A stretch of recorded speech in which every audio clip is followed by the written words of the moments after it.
पुरुषोत्तम मास महात्म 9वां अध्याय। ये 9वां अध्याय शुरू हुआ।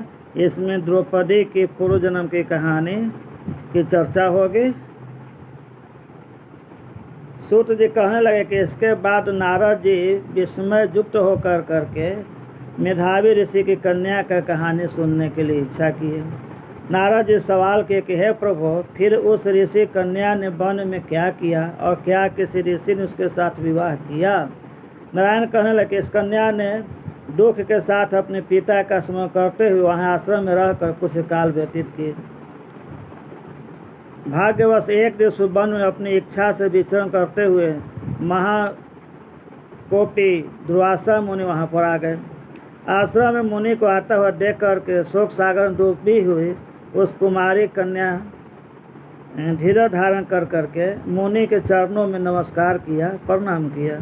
नमस्कार करके मुनि को अपने आश्रम लाई और उनको अर्घ्य पाद्य दिया। वन से लाई हुई अनेक प्रकार के फल उनको अर्पण किया, दिया, पूजन किया। फिर मुनि कन्या आदर से कहने लगे कि हे मुनि, आपको बार बार प्रणाम है। मुझ अभागिन के आश्रम में आकर के आप मेरे आश्रम को पवित्र कर दिए, महान बना दिए। आप किस कारण से आए हैं सो हमें कहिए। आपके आने से मेरा भाग उदय हो गया, अथवा मेरे पिता के पूर्ण प्रताप से मुझको समझाने के लिए आप आए हैं। हो सकता है इस दुखिया को समझाने के लिए आए हों। आप जैसे महात्माओं के तीर्थ रूपी पाँव के रजकन को स्पर्श कर मेरा जन्म सफल हो गया। हम आपके चरण धूल को प्राप्त कर लिए तो हमारा जीवन सफल हो गया।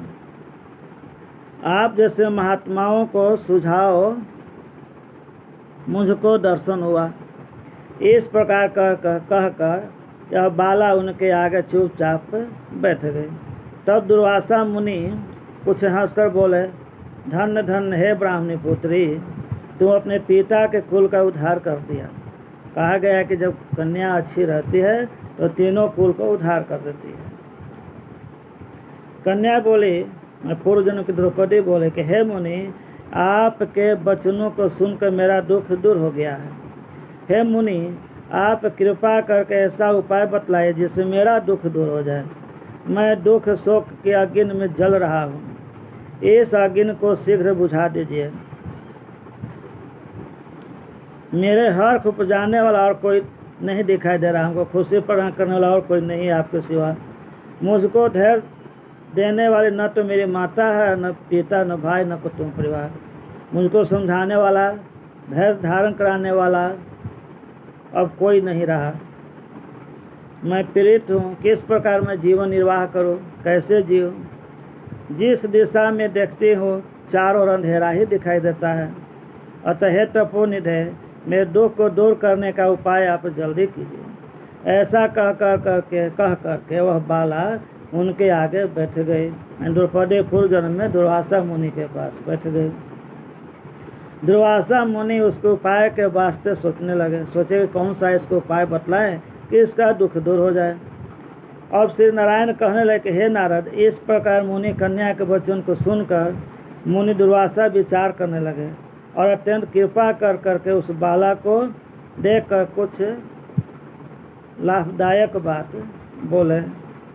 अब क्या बोले अगला अध्याय 10 में सुनिएगा। जय हिंद, जय भारत। लाइक, शेयर और सब्सक्राइब करें, अच्छी कमेंट करें, मेरे प्रोत्साहन को बढ़ाएं ताकि और भी इस तरह के कार्यक्रम आपको दिखा सकें।